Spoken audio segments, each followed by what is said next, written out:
Saglit lang to, isang tutorial lang para sa kung paano magpalit ng battery dito sa key fob or remote key ng Cherry Tigo 5X Pro.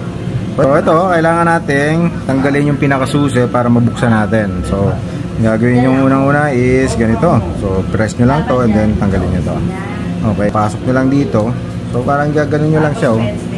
Ito, itong butas na to, nakita nyo yan. Tapos twist nyo lang siya. Ayan. Ayan. Kaya tumunog, di ba? Ayun.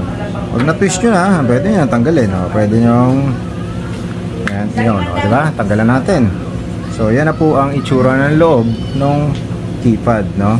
So, kailangan kasi natin tungkitin yan na pag ganito. Ayan, o. Ganyan lang. Ayun. Ayun na. Nalag na mga word. So, ayan. Pasok lang natin dito. And then, press nyo lang. Ayan. Okay na.